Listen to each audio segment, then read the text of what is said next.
sa iyong kagandahang loob. Mga sala ko'y iyong linisin, ayon din sa pag-ibig mo sa akin.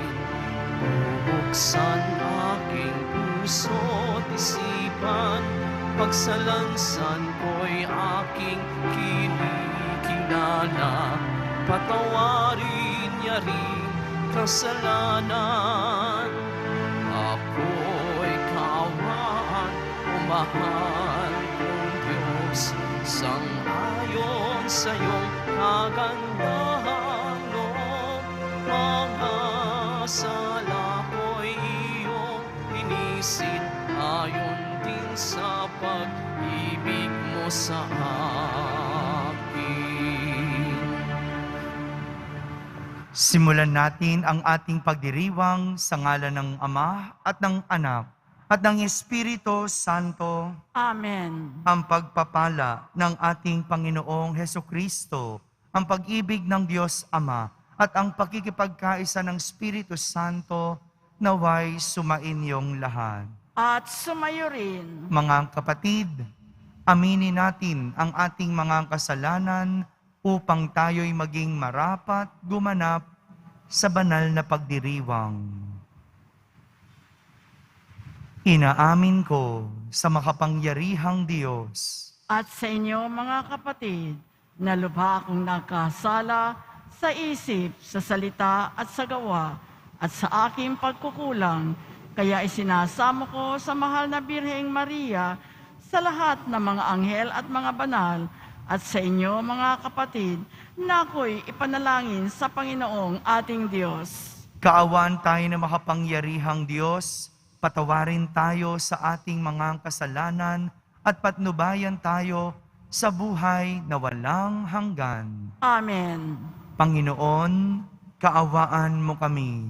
Panginoon, kaawaan mo kami. Kristo, kaawaan mo kami. Kristo, kaawaan mo kami. Panginoon, kaawaan mo kami. Panginoon, kaawaan mo kami. Manalangin tayo. Ama naming makapangyarihan, niloob mong ang iyong anak ay mabayubay sa krus para sa aming lahat, upang ang paniniil ng kalaban ay kanyang mabigyang wakas.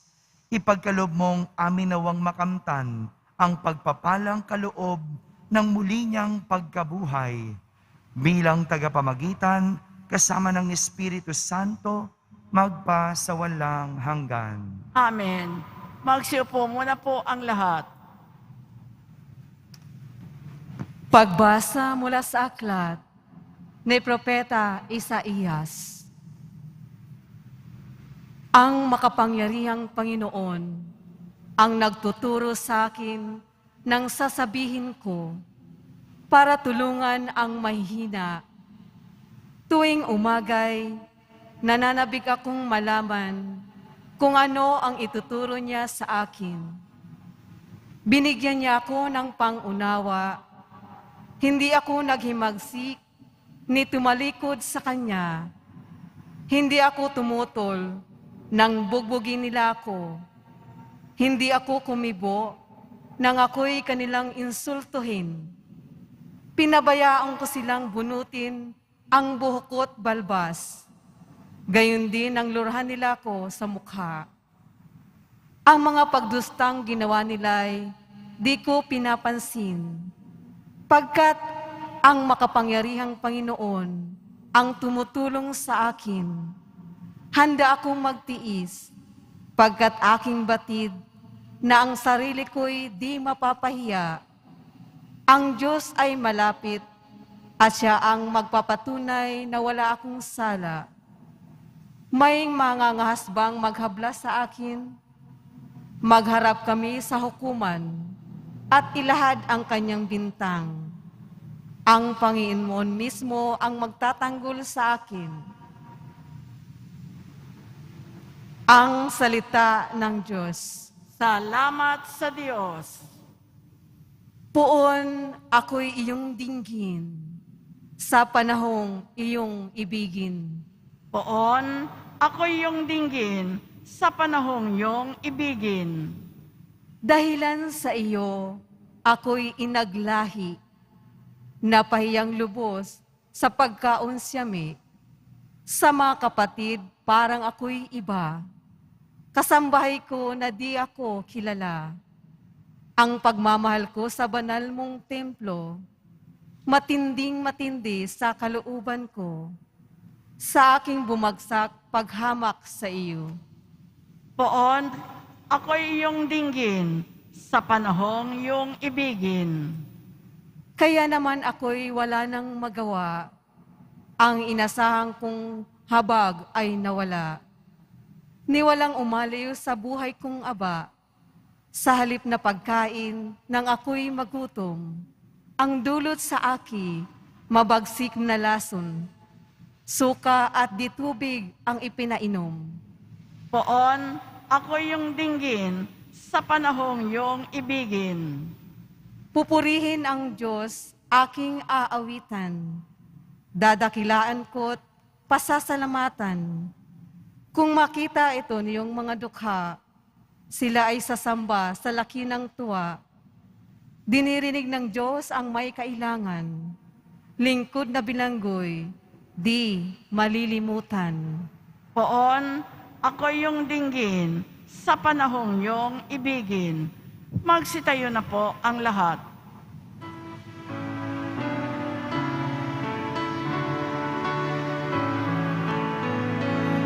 Nagpupuri kami sa'yo, Panginoong Jesucristo. Nagpupuri kami sa'yo, Panginoong Jesucristo. Nagpupuri kami sa'yo, Hari namin, Jesucristo. Ang pagdamay mo sa tao ay talagang patotoo na kami minamahal mo. Nagpupuri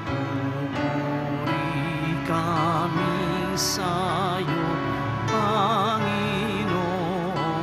Jesucristo. Sumainyo ang Panginoon. At sumayo rin. Ang mabuting balita ng Panginoon ayon kay San Mateo. Papuri sa iyo, Panginoon.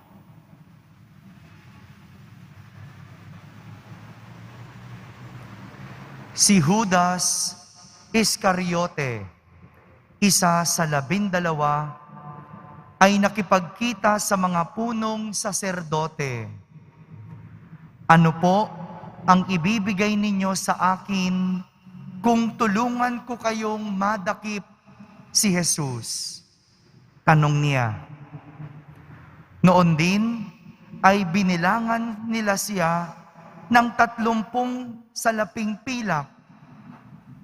Mula noon, humanap na si Judas ng pagkakataon upang maipagkanulo si Jesus.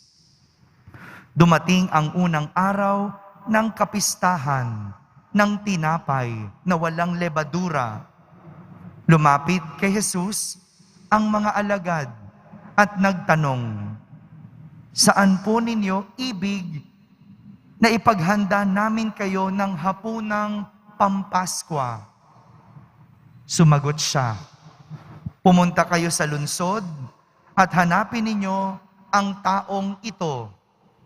Sabihin sa kanya, ang ganito ang pinasasabi ng guro.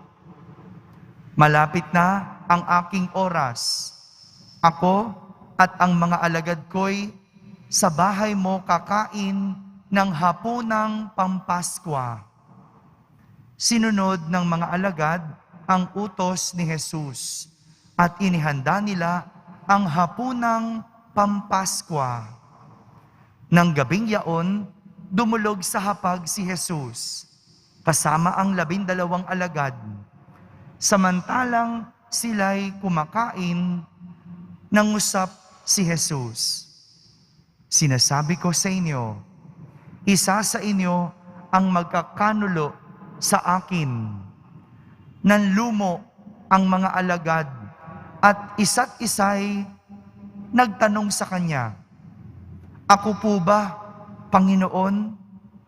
Sumagot siya, "Ang kasabay kong sumausaw sa mangkok ang siyang magkakanulo sa akin.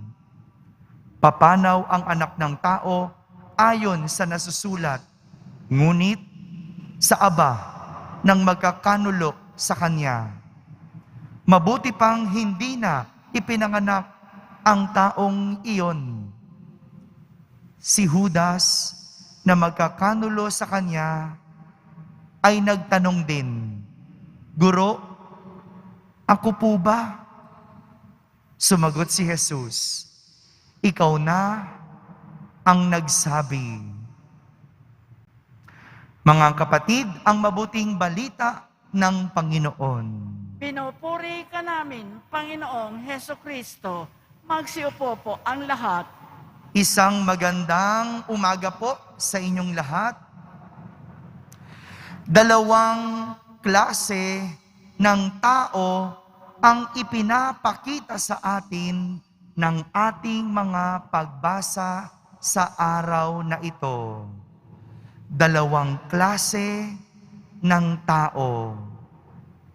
Simulan natin sa una. Simulan natin sa ating ebanghelyo. Narinig natin kung paano ipinakilala ni Jesus ang taong magkakanulo sa Kanya. Sabi ni Jesus, ang taong magkakanulo sa Kanya, ang taong kasabay niyang sumausaw sa mangkok. Ngunit, bago pa ipakilala ito ni Jesus, bago pa sabihin ito ni Jesus, si Judas Iscariote meron ng lihim at mayroon ng itinatagong plano. Ang plano at ang lihim na ginagawa ni Judas ay ang ipagpalit si Jesus sa 30 pirasong pilak. Lihim na nakikipagtagpo itong si Judas sa mga punong saserdote. Itinatago niya na meron siyang gagawing pangtatraidor. Ganyan ang taong may ginagawang masama, patago, kumilos, palihim, mayroong kinukubli. Kaya nga, kung papansinin mo, ang isang taong mayroong kasalanan, kadalasan, inililihim, itinatago, kinikimkim, ginagawa ng patago. Kaya nga, di ba, no? Pag nagkakasala tayo, halos hindi mo makausap ang isang tao. Bakit? Kasi nawawala sa tamang katwiran. Sinasabihan mo ng mali ang ginagawa, pero pinapangatwiranan. Iniiba ang usapan. Ang taong may kinikimkim, kapag sinabihan mo, galit. Siya pang matapang. Siya pang mayabang. Ganyan ang taong mayroong kinikimkim na kasalanan at ginagawang kasamaan. Inilihim, tinatago, ikinukubli. Samantala, sa ating unang pagbasa, ipinapakilala naman sa atin ang isa pang klase ng tao. Ito ay walang iba kundi si Propeta Isaías. Si Propeta Isaías, kahit na anong sinasabi sa kanya ng iba, dahil siya ay taong matuwid, siya'y taong walang kasalanang ginagawa, siya'y taong gumagawa ng mabuti, malaya kung nakakakilos. Sabi pa nga niya, sa ating mga pagbasa, tinuturuan siya ng Panginoon kung ano ang kanyang gagawin. Ipinagtatanggol siya ng Panginoon. Kung pagkukumparahin natin ang dalawang klase ng tao sa ating mga pagbasa, ang may ginagawang masama, palihim o patago kung gumawa.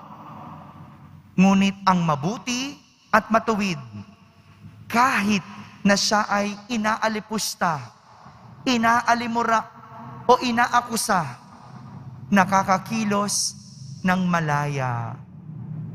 Yan ang pinagkaiba ng dalawang klase ng tao. Kapag alam mong wala kang ginagawang masama, kapag alam mong mabuti ang iyong hangarin, ano man ang sabihin nila, malaya ka. Wala kang itinatago. Pero kapag ikaw ay may ginagawang masama, kapag ikaw ay mayroong itinatagong kasalanan, kapag ikaw ay pinagsabihan, ikaw ay nagagalit, ikaw ay naiinis, ikaw ay napipikon.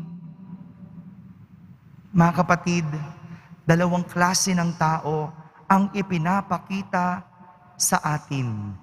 Isang masama na may inililihim at isang mabuti na namumuhay ng malaya. Ito po ang imbitasyon sa atin ng mga pagbasa ngayong Miyerkules Santo. Ipinapakilala sa atin ang dalawang klase ng tao. At ang imbitasyon sa atin, itigil, ihinto ang pagkukubli ng kasamaan at maging malaya sa paggawa ng kabutihan. Ngayong mga mahal na araw, palayain mo na ang iyong sarili sa mga kinikimkim, kinukubli at itinatago na kasalanan. Nais ng Diyos na ikaw ay patawarin. Pero mangyayari lang ito kung ang iyong sarili ay palalayain. Andyan ang kumpisal. Pagkatapos ng misa, pwede kang mangumpisal. Deserve mo ang mamuhay ng malaya at mamuhay ng masaya. Hindi mo deserve ang magkimkim at magtago ng kasalanan. Ang imbitasyon sa atin, palayain ang ating mga sarili mula sa kasalanan at kasamaan. Amen. Magsitayo na po ang lahat. Minamahal kong mga kapatid, habang nalalapit tayo sa Biyernes Santo, taglay ang pagtitiwala sa ating mapagmahal na Diyos. Alalahanin natin ang mapanligtas na gawain ni Kristo na kanyang lingkod. Ating sambitin sa bawat panalangin, Ama, basbasan mo kami sa dugo ni Kristo. Ama, basbasan mo kami sa dugo ni Kristo. Ang mga nagdaranas ng hindi makatarungang pagdurusa, naway magtamasa ng pagpapaginhawa ng Panginoon sa pamamagitan ng kanilang malinis na budhi. Manalangin tayo. Ama, basbasan mo kami sa dugo ni Kristo. Ang ating mga sariling pagdurusa, Naway magpalago ng ating pananampalataya sa Panginoon. Manalangin tayo. Ama, paspasan mo kami sa dugo ni Kristo. Ang mga kasama natin na nagpapaliban ng kanilang pangungumpisal, bunga ng pagmamalaki, takot o katamaran, naway maging bukas ang isip sa pangangailangan sa kapatawaran ng Diyos. Manalangin tayo. Ama, paspasan mo kami sa dugo ni Kristo. Ang mga may sakit at lahat ng nagdurusa, naway makaranas ng nakapagpapagaling na presensya ni Kristo. Manalangin tayo. Ama, paspasan mo kami sa dugo ni Kristo. Sa katahimikan, ating ilapit sa Diyos ang ating mga pansariling kahilingan, maging ang ating mga kasalanan.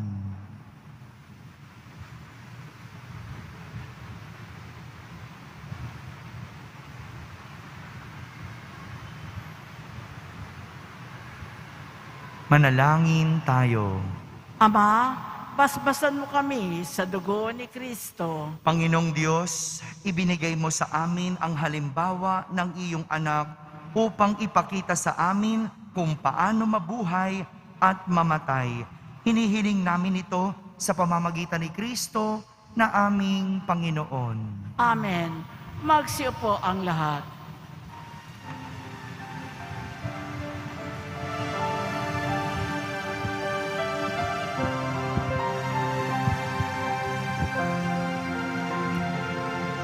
Sa'yo, Ama, aming handog, ang tinapay at alak na ito, handog ng iyong bayang sumasamot, humihingi ng patawad mo sa pagsunod sa utos mo. Nalulugod akong labis, di masukat ang galak ko, pagkat aking iniibig. Sa'yo, Ama, aming handog, ang tinapay at alak na ito, handog ng iyong bayang sumasamot, humihingi ng patawad mo. Magsitayo na po ang lahat. Manalangin kayo mga kapatid upang ang paghahain natin ay kalugdan ng Diyos amang makapangyarihan. Tanggapin nawa ng Panginoon itong paghahain sa iyong mga kamay, sa kapurihan niya at karangalan, sa ating kapakinabangan at sa buong sambayanan niyang banal. Ama naming lumikha, tanggapin mo ang aming paghahain at gawin mong ang pagganap namin sa pagsasalukuyan sa pagpapakasakit ng iyong anak ay magdulot sa amin ng katapatang wagas. Sa pamamagitan niya, kasama ng Espiritu Santo, magpa sa walang hanggan. Amen. Sumainyo ang Panginoon. At sumayo rin, Itaas sa Diyos ang inyong puso at diwa. itinaas na namin sa Panginoon. Pasalamatan natin ang Panginoong ating Diyos. Marapat na siya ay pasalamatan. Ama naming makapangyarihan, tunay ngang marapat na ikaw ay aming pasalamatan sa pamamagitan ni Jesucristo na aming Panginoon. Nababanaaga na namin ang pagdiriwang sa kanyang pagpapakasakit at pagkabuhay. Malulupig na ang dating pagsuway sa pag-ako sa kanyang kusang loob na katapatan. Ang magaganap na ang pag-alaala sa aming pag-anib sa iyong tinubos na angkan. Kaya kaysa ng mga anghel na nagsisiawit ng papuri sa iyo ng walang humpay sa kalangitan, kami nagbubunyi sa iyong kadakilaan. Santo, Santo, Santo, Panginoong Diyos ng mga hukbo, na pupuno ang langit at lupa ng kadakilaan mo, husana sa kaitaasan, Pinagpala ang naparirito sa ngalan ng Panginoon. Hosana sa kaitaasan, magsiluhod po ang lahat. Ama naming banal, ikaw ang bukal ng tanang kabanalan. Kaya't sa pamagitan ng iyong Espiritu, ay gawin mong banal ang mga kaloob na ito upang para sa amin ay maging katawan at dugo ng aming Panginoong Hesukristo. Bago niya pinagtiis ang kusang loob na maging handog, hinawakan niyang tinapay, pinasalamatan kanya, pinaghati-hati niya iyon, iniyabot sa kanyang mga alagad at sinabi, "Tanggapin ninyong lahat ito at kanin, ito ang aking katawan na inihahandog para sa inyo."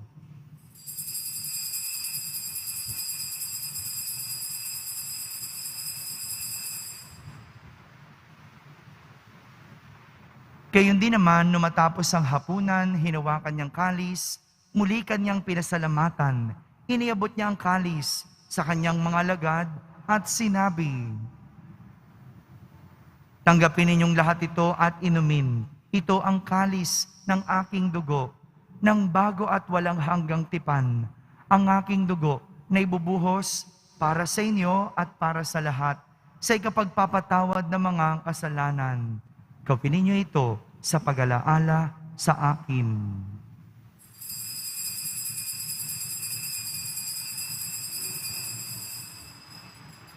Magsitayo na po ang lahat. Ipagbunyi natin ang misteryo ng pananampalataya. Si Kristo'y namatay, si Kristo'y nabuhay, si Kristo'y babalik sa wakas ng panahon. Ama, ginagawa namin ngayon ang pag-alaala sa pagkamatay at muling pagkabuhay ng iyong anak, kaya't inaalay namin sa iyo ang tinapay na nagbibigay buhay at ang kalis na nagkakaloob ng kaligtasan. Kami nagpapasalamat dahil kami iyong minarapat na tumayo sa harap mo para maglingkod sa iyo. Isinasamo namin kaming magsasalo-salo sa katawan at dugo ni Kristo ay mabuklod sa pagkakaisa sa pamamagitan ng Espiritu Santo. Ama, lingapin mo ang iyong simbahang laganap sa buong daigdig. Puspusin mo kami sa pag-ibig kaysa ni Francisco na aming Papa, ni Jose na aming Obispo at ng Tanang Kaparian. Alalahanin mo rin ang mga kapatid naming nahimlay na may pag-asang sila'y muling mabubuhay. Kayon din ang lahat ng mga pumanaw. Kaawan mo sila at patuloyin sa iyong kaliwanagan. Kaawan mo at pagindapating kaming lahat na makasalo sa iyong buhay na walang wakas. Kaisa na mahal na Birheng Maria na Ina ng Diyos, ng kabiyak ng puso niyang si San Jose, kaisa ng mga apostol at ng lahat ng mga banal na namuhay dito sa daigdig ng kalugod-lugod sa iyo. May pagdiwang nawa namin ang pagpupuri sa kararangal mo sa pamamagitan ng iyong anak na aming Panginoong Hesukristo. Sa pamamagitan ni Kristo, kasama niya at sa Kanya, ang lahat ng parangal at papuri ay sa iyo, Diyos Amang makapangyarihan, kasama ng Espiritu Santo, magpa sa walang hanggan. Amen.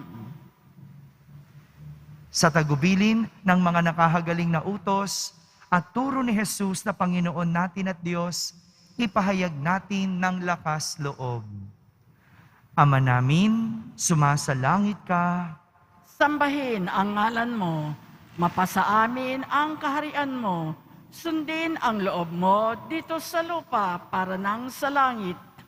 Bigyan mo kami ngayon ng aming kakanin sa araw-araw at patawarin mo kami sa aming mga sala para nang pagpapatawad namin sa nagkakasala sa amin at huwag mo kaming ipahintulot sa tukso at iadya mo kami sa lahat ng masama. Hinihiling namin kami iadya sa lahat ng masama, pagkalooban ng kapayapaan araw-araw, iligtas sa kasalanan at ilayo sa lahat ng kapahamakan. Samantalang aming pinananabikan ang dakilang araw ng pagpapahayag ng tagapagligtas naming si Hesukristo.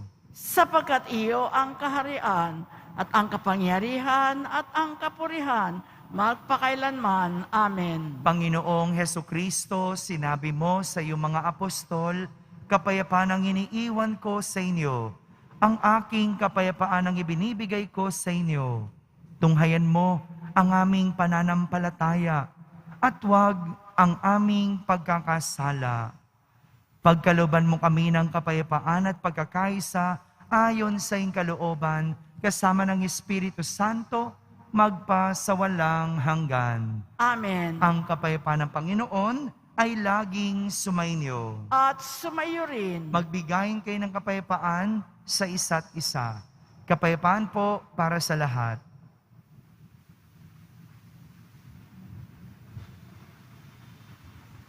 Kordero ng Diyos na nag-aalis ng mga kasalanan ng sanlibutan, maawa ka sa amin.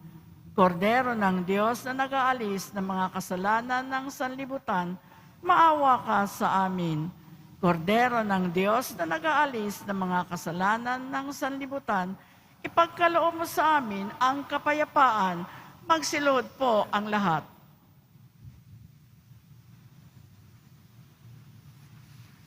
Ito ang kordero ng Diyos. Itong nag-aalis ng mga kasalanan ng sanlibutan. Mapalad ang mga inaaniyahan sa kaniyang piging. Panginoon, hindi ako karapat-dapat na magpatuloy sa iyo, ngunit sa isang salita mo lamang ay gagaling na ako. Ang katawan ni Kristo, Amen.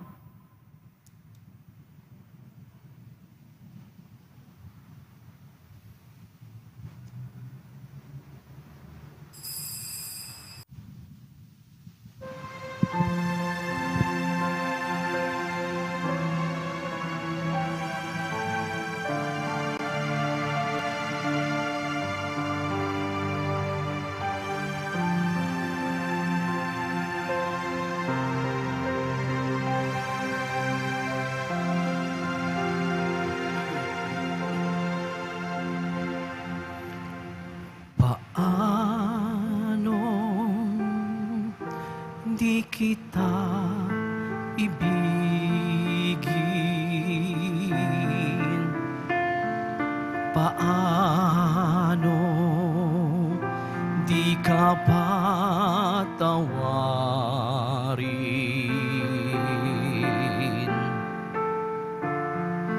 Bago man isilang sa lupa, ika'y akin ng inaruga.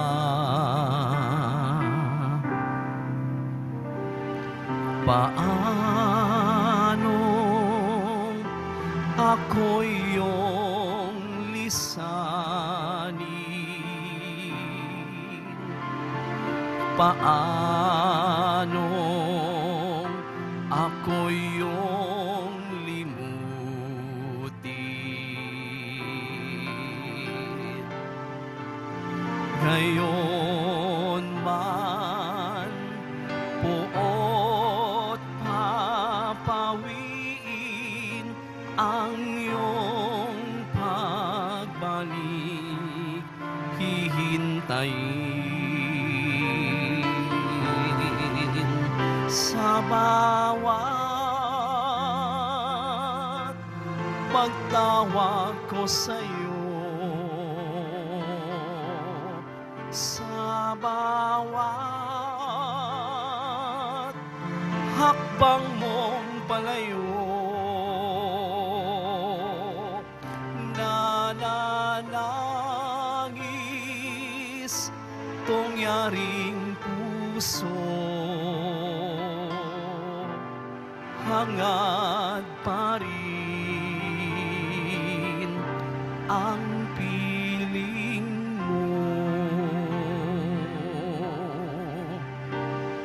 Paano ako iyong lisanin? Paano ako iyong limutin?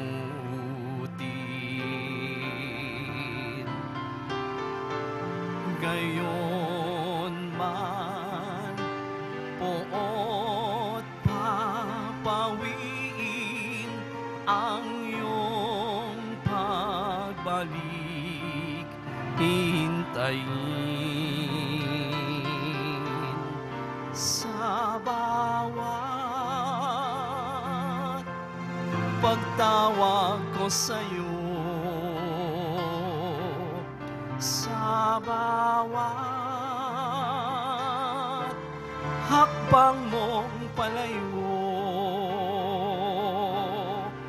nananangis tong yaring puso,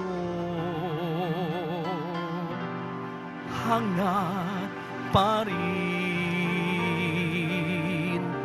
ang piling mo. Manalangin tayo. Ama naming mapagmahal, pakundangan sa pagkamatay ng iyong anak, na sa pagdiriwang na ito ay siyang nagaganap, ipagkaloob mong kami makapanalig ng wagas sa kaloob mo sa aming buhay na walang wakas. Sa pamamagitan ni Jesucristo, kasama ng Espiritu Santo, magpa sa walang hanggan. Amen. Muli po, pakisunod lamang po ang ipinapatupad ng ating simbahan. Pag sinabing tumayo, wag na pong aalis sa inyong mga pwesto. Kami na po ang lalapit sa inyo para magbasbas.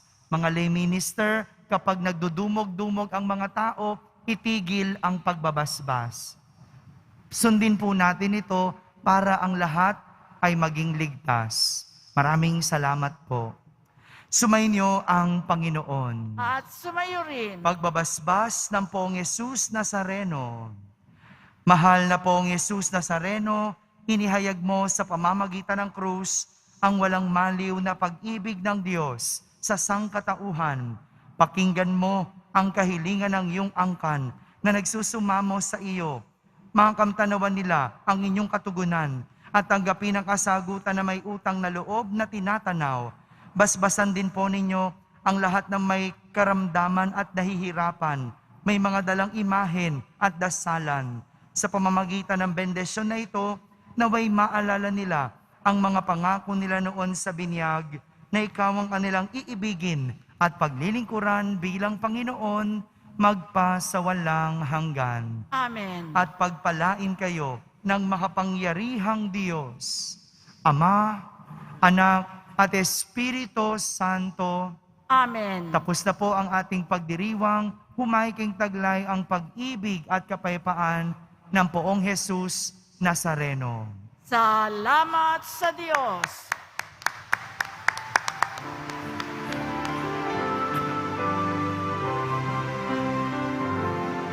Nuestro Padre Jesus Nazareno, sinasamba ka namin, pinipintuho ka namin, aral mo ang aming buhay at kaligtasan. Nuestro Padre Jesus Nazareno, iligtas mo kami sa kasalanan. Ang krus mong kinamatayan ay sagisag ng aming kaligtasan. Nuestro Padre Jesus Nazareno,